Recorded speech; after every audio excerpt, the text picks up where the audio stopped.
everyone out there in the great big world. How are you? We are so delighted you're able to join us today. We are thrilled to be hosting the absolutely fantabulous Dr. John Strassner for our discussion about AKC Scent Work.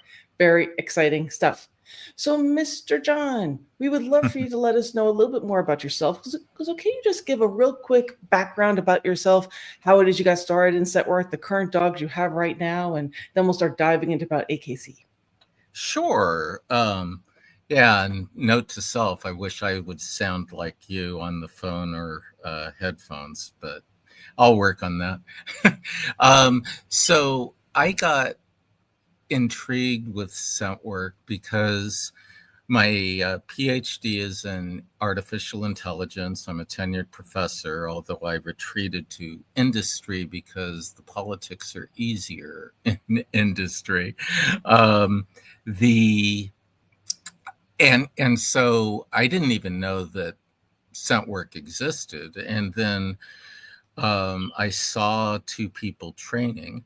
Happened to be NACSW. This was well before AKC was a mote in God's eye, or AKC Scent Work, I should say.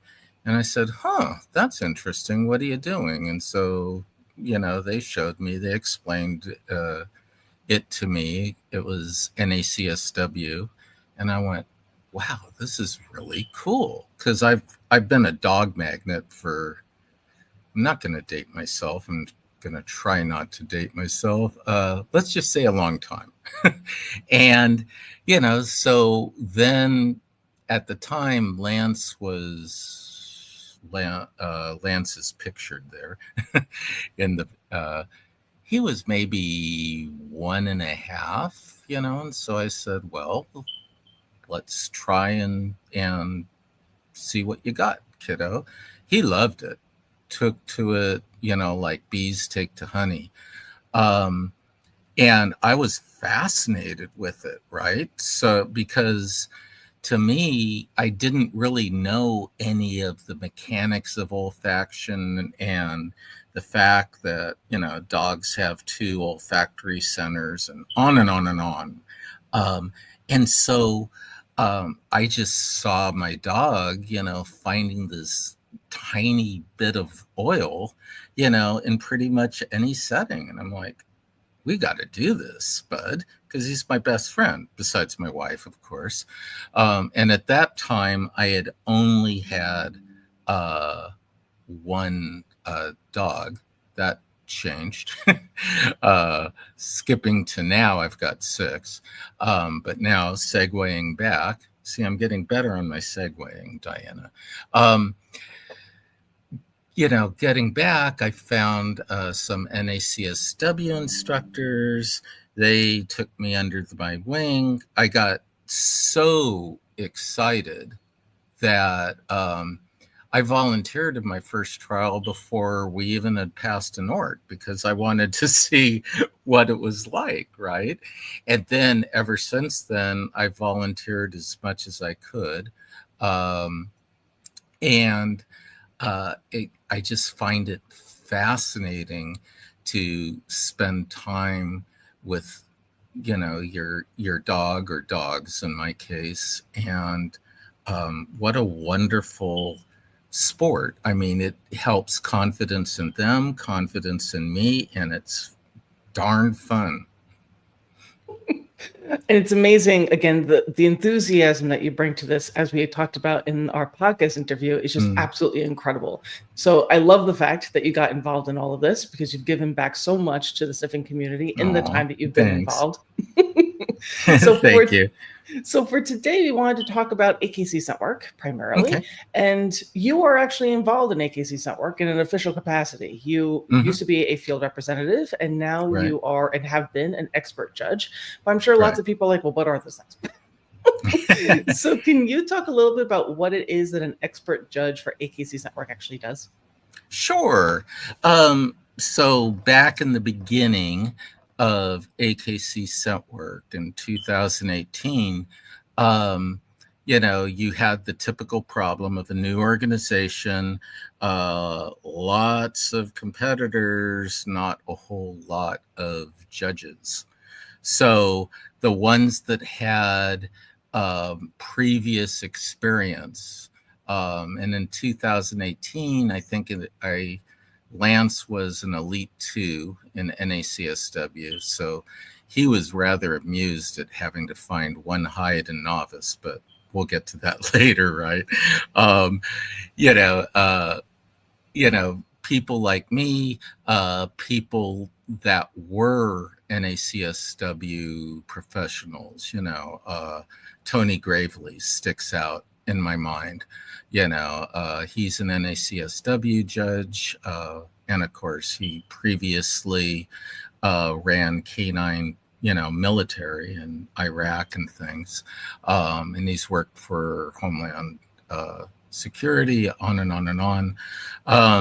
So as I started going up the ranks in NACSW, I got to meet and talk with their judges more and their COs. And so then when they asked me, because they said, how in the world is this guy with this Schulte? I mean, he's not NQing at all, ever. So they reached out to me. And so I told them who I was and where my dog was.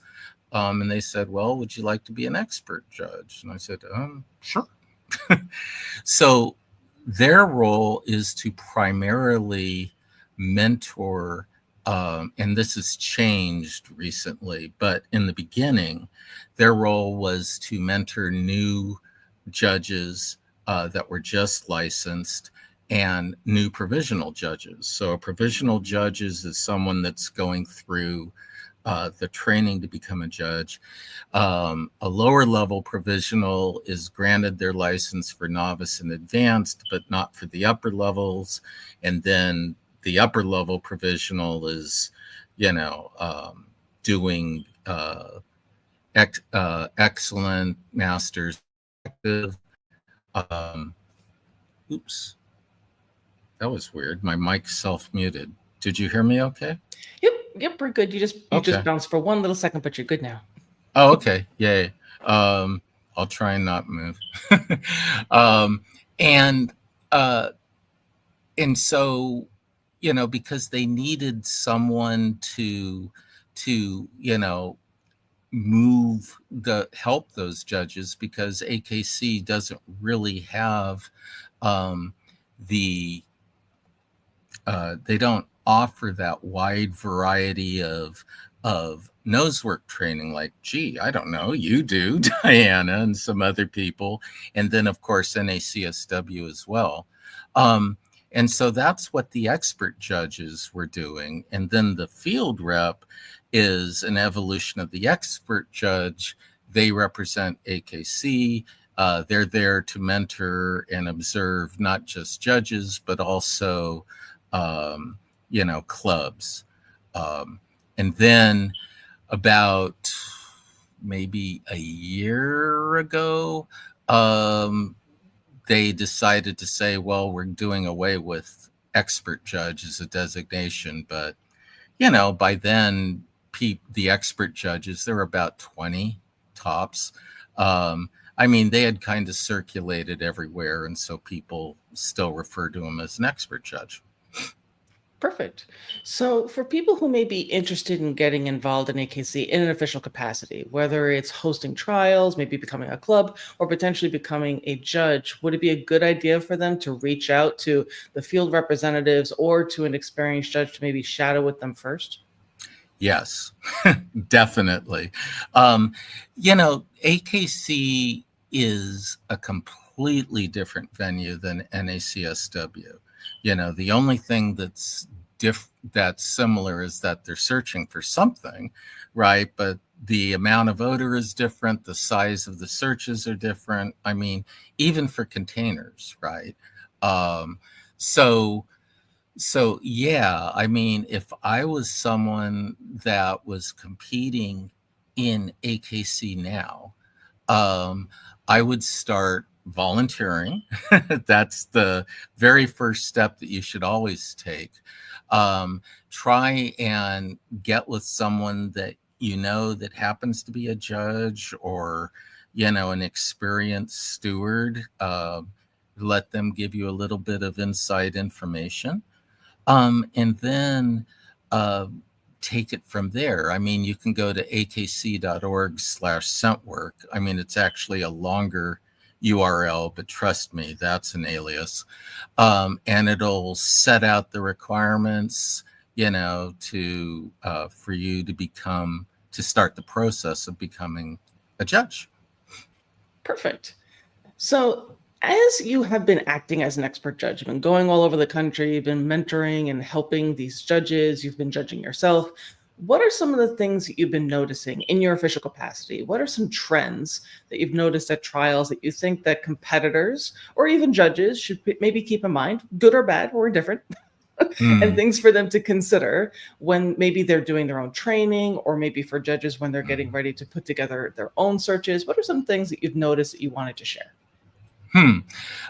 Well, top of the list for AKC is Buried, which has just had a huge role change. In the beginning, back when Lance got his Buried Masters, it was a 8-inch hole in the ground with no marking. So imagine just a rectangular area of dirt, smooth surface. I mean, and that itself was an evolution. I mean, first you had 8 inches in the ground with little markers on it, like a flag, search here, right? Then they got away with that. I mean, they did away with that. And so it's interesting because that was the toughest. You had to be really, really careful of the environment. Imagine 8 inches in the ground. If it starts raining, that's not so good, right? Because that hole that you meticulously, dug and then disguised, and you've got the odor 8 inches down, has now just got a whole bunch of mud on top of it. Oopsie. The odor is not going to be getting through that mud very well, right? And there were so many misconceptions about Buried back then. I mean, first of all, pick a number. Half of the nation couldn't do it in the winter, right? Because the ground would freeze. But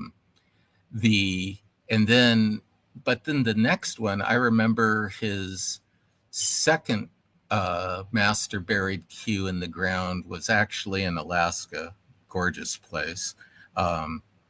Gwenny got her first NW3 in Alaska. But segueing back, it was hilarious, right? Because there's this blank field, I don't know, maybe 15 by 40 as a guess. And there's a wall on one side, and the wind is blowing across the field onto the wall. So I asked, can I run Lance off lead? And the judge knew me. I was judging there also, and said, sure, of course. And so Lance takes off, does this hard, probably 45-degree turn, and goes up on the wall. And I'm like, I don't think it's on the wall, Lance, but thanks for telling me where the wind is blowing. So we just started, meticulously, let's see, how did I do this? Going up, nope, back, up, back, up. And we found the 2 hides that were there. That was hard. That was really hard. Then they went to, of course, sand and water, which is significantly easier than buried in the ground, but people didn't know how to train it. The way that I trained it was, I thought, pretty straightforward. You start with a bin about 1/4 of the surface area at volume of a regulation size bin. You put 1 inch of sand in it. You put a Q-tip in a vessel in it. And you say, search Fido, because it's filling up the whole bin, right? Which is different than how a container or interior or exterior hide would react. Then you go to 2 inches, then you go to 4 inches, then you go to a larger container, repeat the process. And then you go to the full size. And with my protocol, people were fine. But when people would fail buried, they wouldn't even find one in, let's say, Excellent, right, which has 6 sand, 6 water, and a known 3 hides. And you could see the frustration, right, which was like a dagger in my heart. And I'm like, see me at lunch or see me after, and let's talk. I'd ask them how they train and say, well, I follow the rules. I've got this regulation size bin and 4 inches of medium. Wrong. That's like expecting to know, how to jump off a cliff when you've never jumped off, the side of a swimming pool, right? So, I'd give them my protocol. And, the ones that actually followed it went, holy crap, John, we passed our Excellent, So that was part of the thing. Now, starting October 1st, they've reduced the size of sand to 1 to 2 inches. And I think that's primarily because all the clubs were complaining because the 25 pounds or so of sand, in a bin was just too heavy. Because a lot of the clubs were confirmation clubs or agility clubs that were now adding scent work as a separate, sport, which requires a separate license, of course. And people weren't used to lifting 25-pound boxes. Basically, play sand is 50-pound bags, and for 4 inches in most regulation size bins, you really need 1 bag for 2 bins. And now, it's 2 inches. So that's going to be easier to lift, and that's going to increase pulling. But it's also going to increase the ease of the hot box. I mean, when I ran Lance and Gwen, and even Gwen's pups, who are still getting their advanced elites, no need to rush, right? It was like the hot bin just stood up and hit them right in the face. It was so easy for them. And I'm like, okay, this should be fun. So hopefully, I haven't seen anyone do it, but of course, my class, I'm blessed to have 21 students, mostly at the master and detective level, but there's a new cadre of 8 dogs that are moving up fast. I've said it a couple times for them, and oh my goodness, be really careful with your container placement is going to be my big warning. There's still an active, ongoing debate on the water, right? Because advanced is 8 water, excellent and master are half and half. 6 of sand water for excellent, 8 of sand water for masters. If it's closer than a couple of feet, it's not pretty. The experienced dogs will pass, but the less experienced ones will have all sorts of trouble. So, judges, don't be mean. Don't do concentric circles or patterns that will promote pulling, because you've already got a ton of pulling.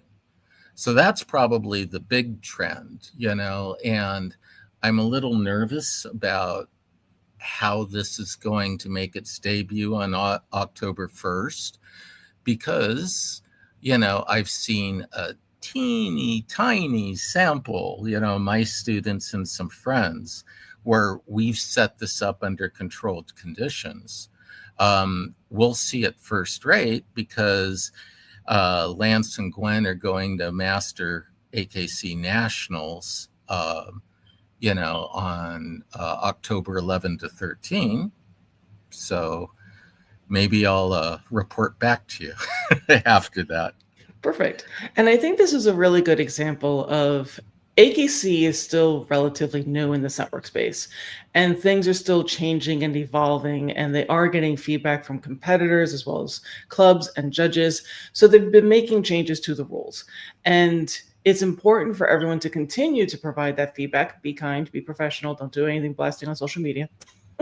But it's important to provide that feedback so that they can see what's working and what's not. They will have their own metrics as far as Q rates and things of that sort. They will get feedback directly from judges as well as trial hosts. But it's important for us who are participating to give feedback as well.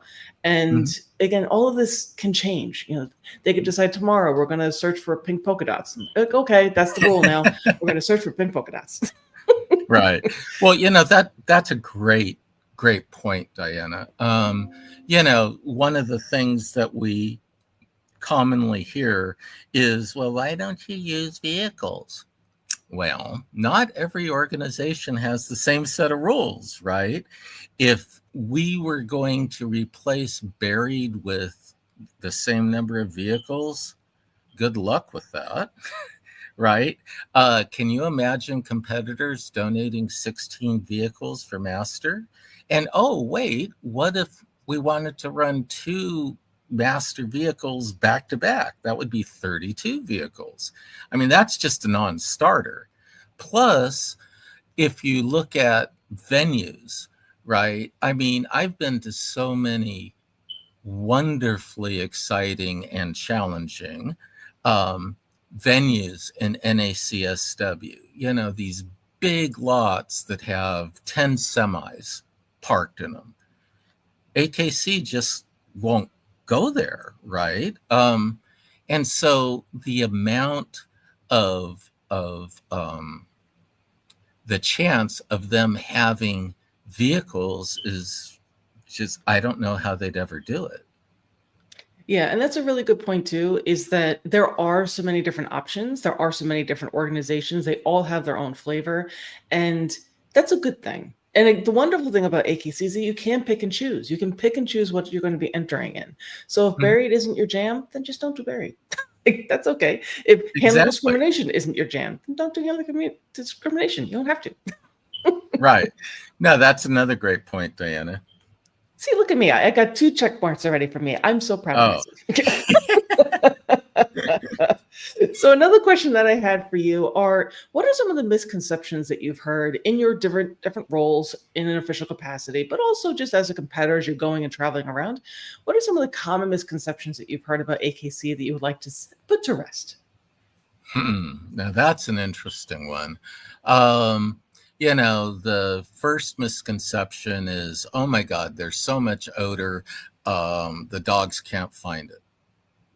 Well, okay, there is a lot more odor in AKC versus NACSW, obviously. But, some of the other organizations, and they all jumble in my head, but I know that they use 1 drop of oil, whereas AKC uses 2. The first thing you should do is you should be practicing with different amounts of oil on scent work. I mean, if you look at the way I lay out practice, I've got some that are either new to a month old, right? Then I've got some that are over a year old. And then I've got some that are kind of in between. The next thing that I do is even for my novice classes, I use a good variety of scent vessels, right? Not just straws, not just, metal tins. And I think that's really important, right? Because let's say I'm in a high wind situation. I might want to use a centrifuge, right? To kind of protect the hide, make it a little bit more robust so I don't have it blowing all over Hell's Half Acre, especially with cypress, which has a very high motility rate. So I think that, this notion that there's too much odor and they can't find it, that's entirely dependent on the knowledge of the judge and the judge setting the search, right? So the first time, so I practiced with Lance maybe a month, once or twice a week before October 1, which was the first day of the official AKC trials. And, as I said, my little Elite 2 dog, I think his longest search was maybe 20 seconds because he got sidetracked in an interior, there was some yummy smell somewhere. But, when I first started introducing him to AKC, he found it from a fairly good distance, tracked it beautifully, and then kind of jerked his head back, but then went, oh, and came up close to it. He was surprised by the amount of odor, but it didn't have any negative effect on him. So it's not going to hurt him, right? So people are worried about dumping, hot water, in a fairground or something. I wouldn't feed the water to my dogs, but you're supposed to use play sand, and you're supposed to use water that human drinking water. And so it's not a little bit of birch, anise, clove, and cypress isn't going to hurt anything. It's not going to hurt the environment. That's a very good point too. But I think that the thing that you're really pulling on is the fact that, particularly for people who are coming from other organizations where maybe they were practicing with NACSW as an example, that practicing the different odor concentrations is super important, and ensuring that the dog can absolutely understand what is rewardable. Because if they've only ever seen NACSW concentration and then you suddenly bring them to an AKC trial, they maybe go, that's not what I'm supposed to find. That's way too much. Right. And that I have seen as a judge. You'll see the dog give a clear alert. And, again, I define an alert as a sequence of changes of behavior that point to one spot. You'll see them to give a clear alert, but not, that $5,000 alert that is, that the handler has practiced during class, because they're like, what the hell is this? This is too strong. And then the handler will take them back. Same thing. Handler still won't call it, and you've got to remember that lots of, no dog, even Lance and Gwen, which are at the highest levels of NACSW and AKC. Well, I take that back. In NACSW, they haven't done Summit, but pretty close to everything else, right? They even for these accomplished dogs, they're not going to give me that pristine alert that I've gone used to for 10 years, right? Every single time. People can have bad days, and it just disappoints me when people think that dogs can't have bad days. People need to be more forgiving about dogs, especially when it's a hard search. Let's see, other misconceptions. The AKC tries to protect people when they use food, but people don't think about the hard search. Big blank room, let's say a K-6 school, lots of chairs, hundreds of places to hide it, and it's blank except for one little piece, let's say in the middle under a table that's got enclosed food, that's vented. That is hard. That's hard even for an elite dog, right? Because fundamentally, what are dogs? Dogs are your best friends. Dogs want to please you because there's that tug toy at the end, or there's that treat at the end, right? But fundamentally, they want to please you. So they're not finding anything. And all of a sudden, they smell this food. Boom. Great way to flunk an entire class, at least in AKC. And, my students didn't believe me because it's like, my God, compared to NACSW, this is much stronger. They wouldn't go for food. And I said, really? I'll take that bet. I had a nice dinner that night. Pretty much everyone flunked. But that was good because then I drilled the heck out of them on food distraction. So other trends, people don't really know what their dog looks like when they're in odor versus when they're not in odor. I mean, Lance was awesome, right? You'd put him into a blank room and he starts in, typical Sir Barks a lot. Well, he never barked in the room. He just barked all the way up to the start line. And the tail is straight like a stallion. And he goes in, he's searching, 10 seconds go by, the tail starts going down. And I'm like, that's weird. Another 10 seconds, tail goes down more. Another 10 seconds, he just stops and looks at me. I'm done. So I called finish. Judge smiled. And that was our very first blank room. It's all about what your dog does when he's in versus out of odor. Now, I had extra help with Lance in the dropping tail, obviously, but there's other signs that dogs do, and handlers need to watch their dogs, right? And so many don't. And then they wonder why they fail. Well, that's one. There's other misconceptions. A dog that grew up in AKC can't do well in UKC or NACSW or blah, blah, blah. Odor is odor, right? If you've been good and training at all of these different levels, just titrate the different levels down.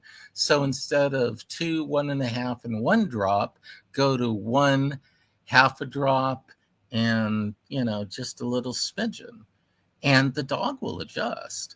Dogs are so smart. People don't understand how smart it is, and this is why I get so happy, because every day it's a new cool challenge. Can I fool Lance and Gwen? No. Well, how about Gwen's pups? Dang it, no. I'll go back to AI. It's a lot easier.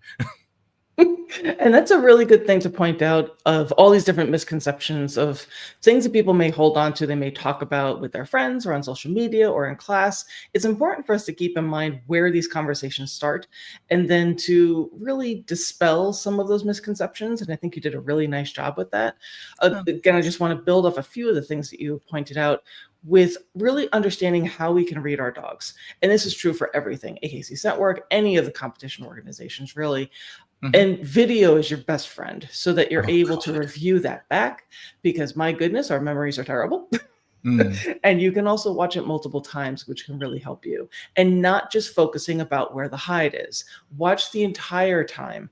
Write down what you notice your dog doing. Narrate to yourself what your dog is doing. Really pick up these things, because in every single search area, there are going to be blank areas where there is no odor. That's still good information for you as you're watching your dog, so you can see what they look like as they're working through those areas. And there is a misconception as far as, blank areas or blank searches are mean or cruel or they're tricking it. That's not true.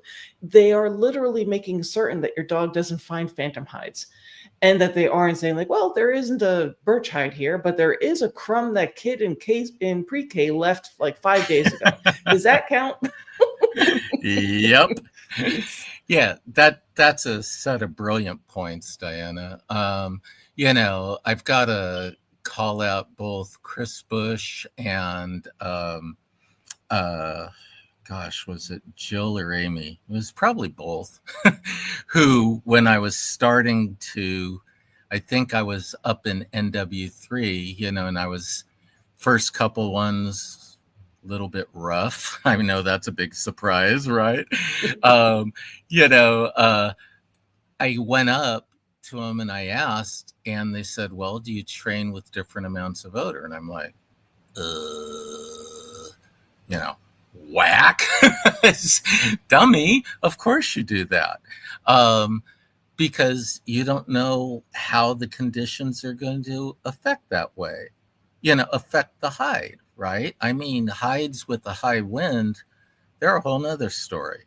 But also, I start students on blank rooms in AKC, and I should say that I've got almost a 50-50 split of AKC and NACSW students.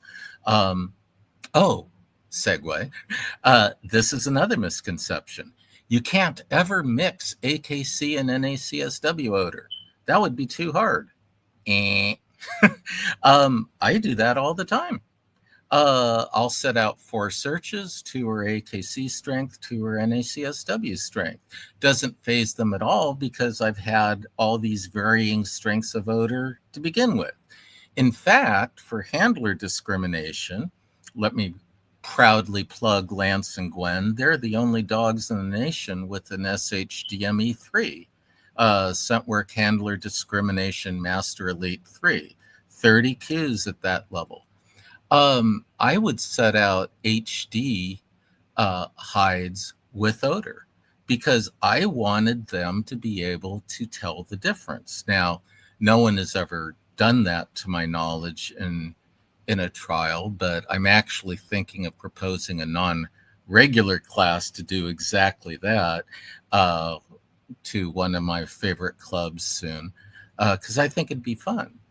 So it gets back to what you were saying, well, there's no odor here, but there's this breadcrumb. Does that count?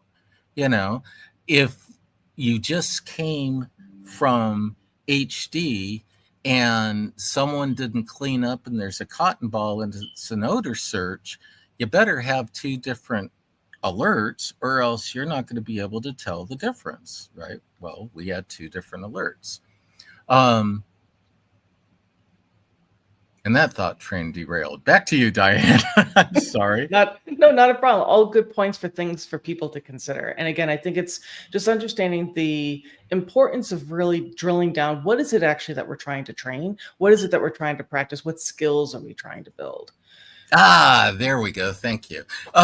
Because that's a little pat on the head again. That's 3 now. Oh, sorry, John, you're muted. So I think I'm hitting the cord here. So Nope. Sorry. No worries. Okay. Go ahead. Done. There we go. The reason that I did that was I wanted a more precise alert. So Lance would freeze on odor and he wouldn't freeze on HD. In fact, oh God. So Lance and I made a game out of this, because most of the time in AKC HD, you put some double pack tape, you put the cotton ball in the double back tape, and then the other end of the double back tape under, let's say, a chair, anything 2 feet or less in height. By the way, at every level, and I wish people would read the regulations more, but trying to come back to my point, Lance would crank his head under the chair, grab the cotton ball, and then toss it. So I said, okay, I can work with that, right? Because you always want an alert to be something natural to the dog. So I taught him to actually toss the cotton ball to me. And so it was very interesting because so I'm diabetic, type 2. If there was another diabetic type 2 that was either a judge or a steward in Master HD, he'd get really interested. He'd look at the cotton ball. He'd start to pull it down, but he never would. He reserved that for daddy. So that's a simple reason why you want to train different precise alerts. And the reason I did that was, being a diabetic type 2, who do you think my service dogs are, right? Pretty much any of my dogs. I trained them from maybe 6 months. Here's a cotton ball, daddy smells normal.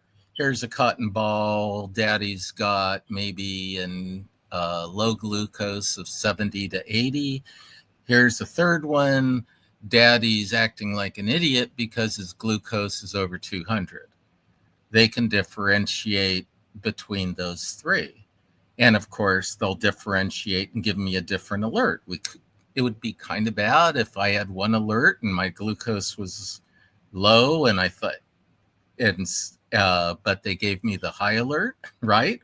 So that's where that story came from. And then I just figured, well, if someone ever does evolve the sport so that they run HD and odor, we'll be prepared for that.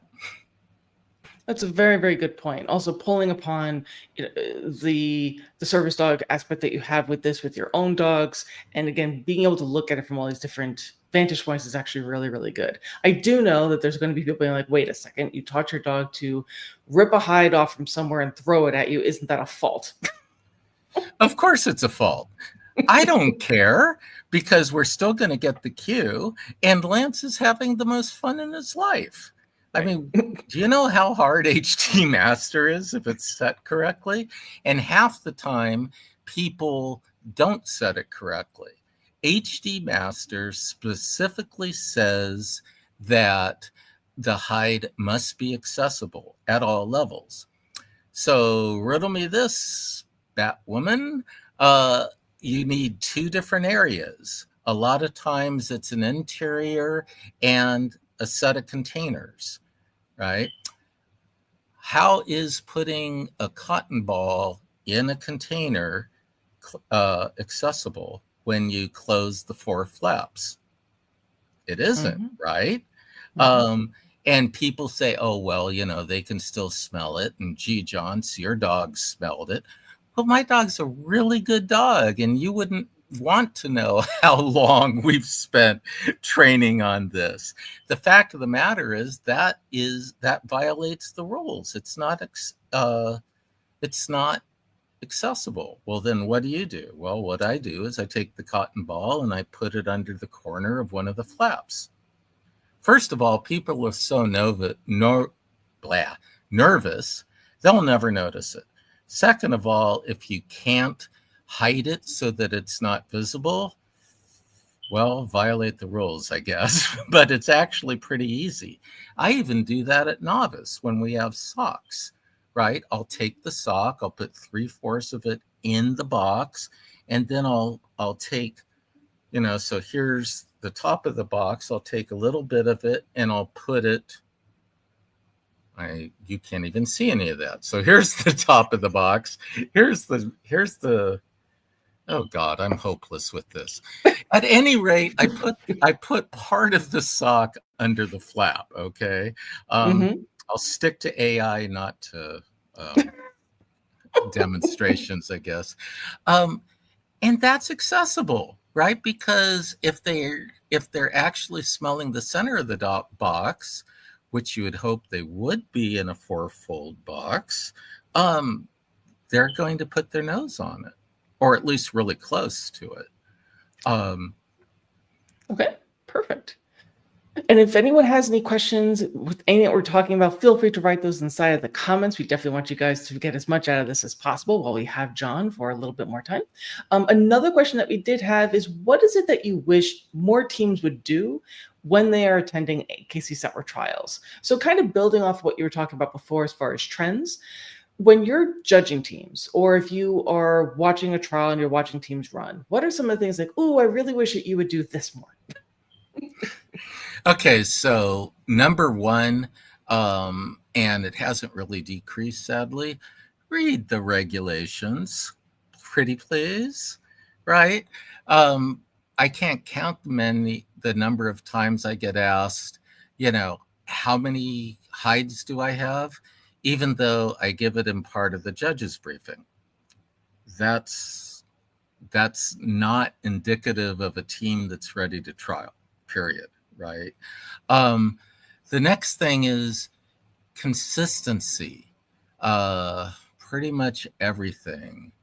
Chris, Amy, Jill, Tony, list goes on.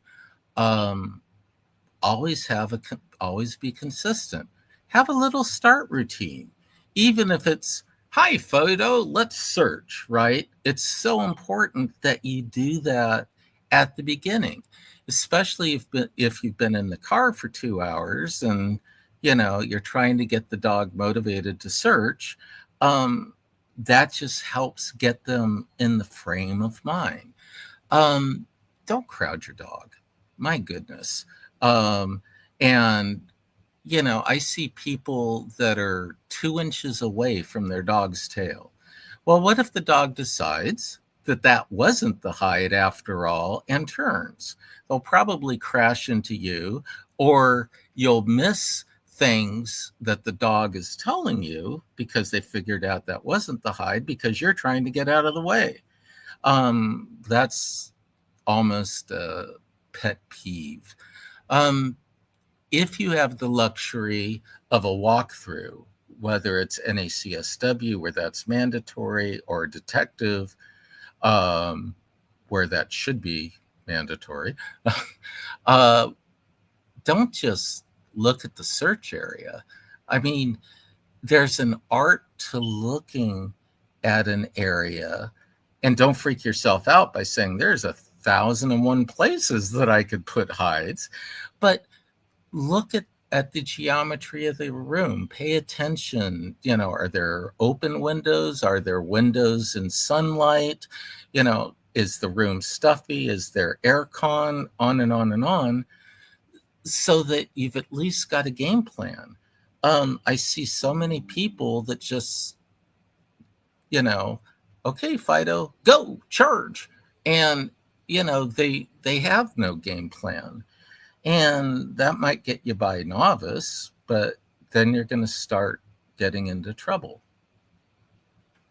Okay. And I think that that's a really good thread to pull on, is what are some of the things that you're noticing with people who potentially, like for novice and advanced, they go in and they just nail it. They just knock it out of the park. Like, oh, I got my novice title in a weekend. I'm awesome.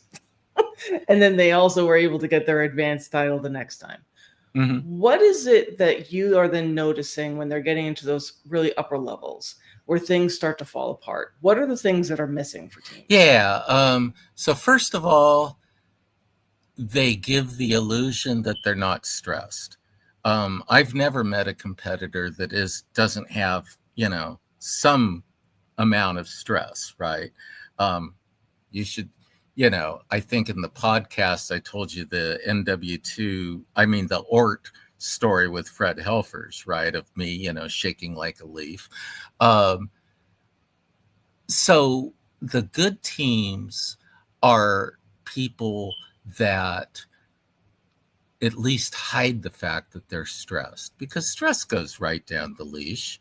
And, you know, if you're not feeling confident, why should the dog feel confident, right? That doesn't make any sense. Um, the next thing is they got those titles so fast because they're working as a team. And this is so important. This is one of the things that I wish more organizations would concentrate on when they, you know, approve someone with a judging license. How teaching a person to work with a team. You know, I think in the podcast I told you about Lance and the 60 or 70 containers, 5 known. I let him off lead, boom, boom, boom, boom, boom, beat everybody by like 2 minutes. Because as Lance started to search and there was no pattern to go through those containers, they were all kind of randomly grouped. I was just making a mental note of where he had been, what he was doing as he was going from hide to hide.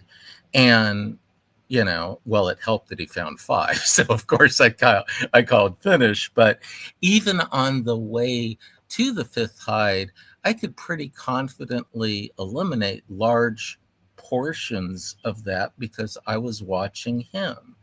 It's like a dance, you know, the dog and the handler are perfectly choreographed, right? They're moving as one. That's what I love to see, you know. And when I see it in AKC, I make a point of telling them, you know, that was just a wonderful search, and why. So. That's awesome. Yeah, no, absolutely. The teamwork piece is such a huge thing. Yes, our dogs are the ones that have the nose, but we are part of it. And we can absolutely hold our dogs back, both literally or with by being messy with our handling. And that can Mhm. absolutely just derail everything. But when it does actually sync up, oh, it is such a wonderful thing to experience, but also to see as an actual official or as an instructor if you're teaching class. Absolutely. You know, and my joy is when the light turns on in either the human and or the dog's head, right? Oh, darn, look at me. I am 3 inches away. I didn't realize that. Right. Or the human noticing the repeated side eyes that a dog gave when they're cataloging a hide and picking off the easier ones first, right? Um, so that, which is kind of what your question was about. You know, I wish they'd observe their dogs more. I wish they'd really get in tune with their dogs and understand that behavior that the dogs are showing them. I mean, the dogs are telling them lots of stuff. It's up to us, right, to understand what they're saying. Yeah, absolutely. And I think that that's a really important thing for people to recognize, that maybe in those lower levels, you could wait for what you were talking about, that really big, super clear alert behavior, right? Like, oh, well, I just need to look for that and I call alert and I'm good. But the more you progress the levels, the more the entire conversation matters. Where the dog is telling you what's not productive, what is productive, what the wind is doing, your proximity to them, if they happen to have any pressure from the environment or from the judges or whatever. All these things the dog is saying make so much difference in what it is as far as the decisions that you should be making as a handler. Not just simply about calling alert, but whether or not maybe you need to restart the dog, maybe you need to go, maybe you just realize, you know what, we're upwind. Maybe I need to get downwind in order to help out a little bit.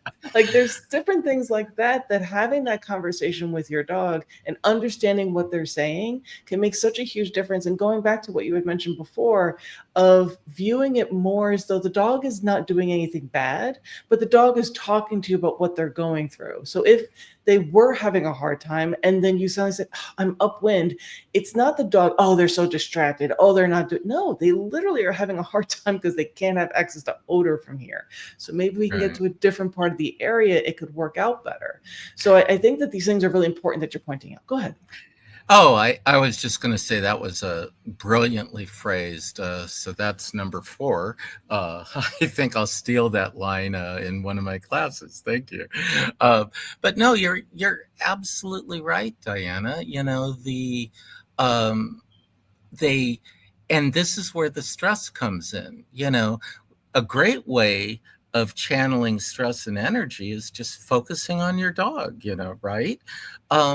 And that way you become aware of all of those little nitpicky, tiny movements that by themselves, you know, okay, so the dog did that. So what? But if you take them by again the other way, and now the dog goes this way, it's like, that's getting to be a little bit suspicious, right? And you know, just because a dog does a random let's go up on the side of a building doesn't mean that there's a high hide. And that's why I define an alert as a set of changes of behavior that all lead to one point, right? I've seen ground hides where because of the wind and the heat, you know, the hide just starts pluming straight up, right? Pay attention to what the dog is saying. Use that human brain of yours saying, well, no judge in their right mind is going to put a 5-foot hide on the side of a metal garage door in 90-degree heat, right? No one's going to find it. So could it be maybe that the hide's a little lower? Check low. Ooh, here's another thing. What about a check low versus check high command, right? I think the amount of people that I've heard that from, less than 10 in 5 years. That can be a really good thing. Oh, but dogs don't know the difference. Really? You know, after all the amazing things that you and I have talked about how precise they can be, they can differentiate a cotton ball from an odor from food. I think they probably could differentiate multiple commands, or else no one would pass, you know, novice agility, right? Right. No, it's a very, very good point. And I think that as, again, the sport continues to evolve, I think pulling on all these different threads is going to be where it goes, of how it is that we're able to further expand it with the kind of thing that you're talking about, as far as picking up different cues, different ways that we can find that balance, because it is so difficult a lot of times for us to say, okay, I still want the dog to be the one with the nose. And I, as a person, can absolutely take over way too much. And that's a problem. So you want to make sure you are finding that balance, but you do indeed have a role and you can indeed participate. So I think that's a really good thing to point out. So as we are wrapping up, because we've taken up so much of your time, sir. Oh, no, that's fine. What is it that you enjoy the most about AKC Scent Work? And this can be in any capacity, as a competitor, as someone who's been involved officially, someone who's worked with the organization. What are some of the things that you enjoy the most about AKC? It's another venue where I can play with my dog. If I'm judging, well, big surprise, I use my dogs for the demos. And that's not to say if I'm judging at a club, if they've got demo dogs, I'm happy to run them as well. I'll just get up another 15 minutes earlier so that I could do that, because that's so valuable, you know, for a competitor to experience, you know, a demo dog or a dog in white, or sable in white in my case. You know, that's really huge. So And I like judging. I mean, I always root for the exhibitor. Um, but I'm not going to give it to them. Hi, here's your interior guide. Search. You've got one object in the entire room. See if you can find where the odor is. That proves nothing. I'm going to challenge people. The key is make it level appropriate, right? Um, and then I think still the biggest it the biggest judge the biggest thrill by just a teeny weeny bit is running my own dogs, but again, um, the thrill of being part of an organization and having them entrust you, with a volunteering job or with a judging job or a CO job. I think, as I said before in the podcast, that's my goal one day, to be an NACSW CO.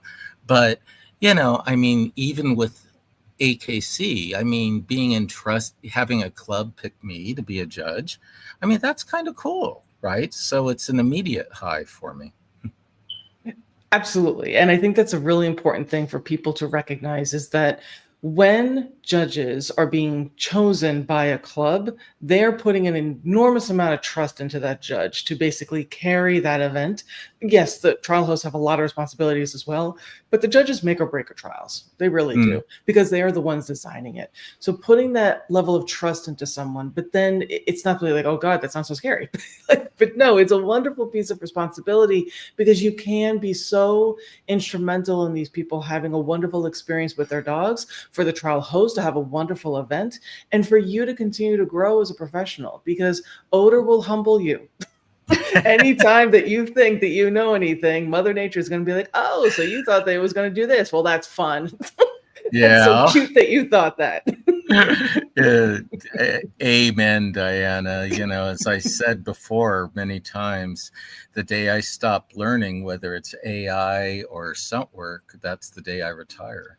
Yeah, absolutely. And I think that's one of the great things about this activity, is that it encourages and it forces you to really continue to grow. It gives you so many opportunities to be humbled. And it also allows you to really understand just how amazing our dogs are, where it can be so easy in some of the other dog sports for us to, well, they did the agility course, or they did the obedience routine, or they did the rally routine, or whatever it is.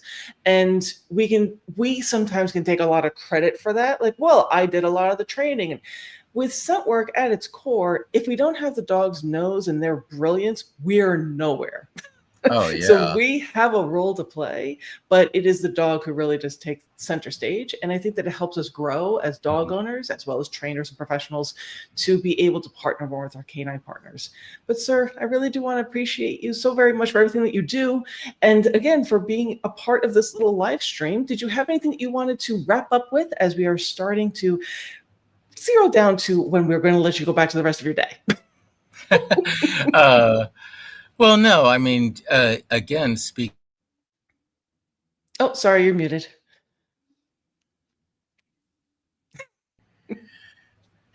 Okay, there we go. I am holding my arm so I don't hit that blasted cord.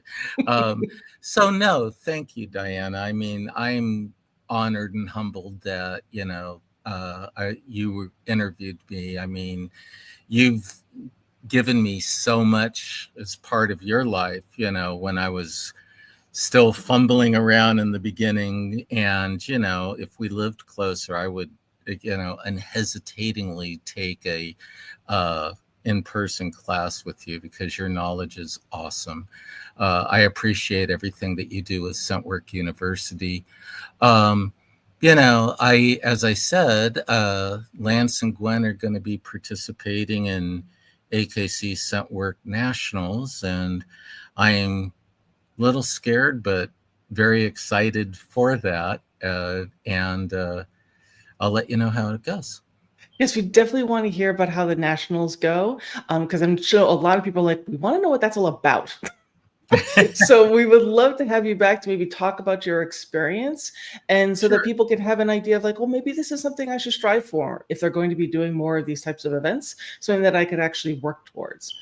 But sir, thank you so very much. I really do appreciate everything that you do. And again, I just want to reiterate for everyone, John is a very good example of someone who always continues to learn, is continuing to grow, and has given back so much, but he has a good outlook as far as what it is all about. It's about the relationship that we have with our dogs. The titles and the ribbons are nice, but to see the joy that you have with your pups and how genuinely happy you are just to spend time with them, but then to be able to do this stuff with them is just wonderful. So thank you, sir. You're awesome. Oh, thank you, Diana. You are as well. Alrighty, thank you also very much for joining us for our live stream today. We really do appreciate it. If you have any additional questions, feel free to post those inside the comments. I'll make sure I send them over to John to get his feedback. Or if there are any other topics you guys are interested in, feel free to let me know. We love doing these kinds of things. It's just a way for us to get back. All right, everyone, please make certain that you give a cookie to your puppies for us. Happy training. We look forward to seeing you soon. Thank you. Take care, Diana.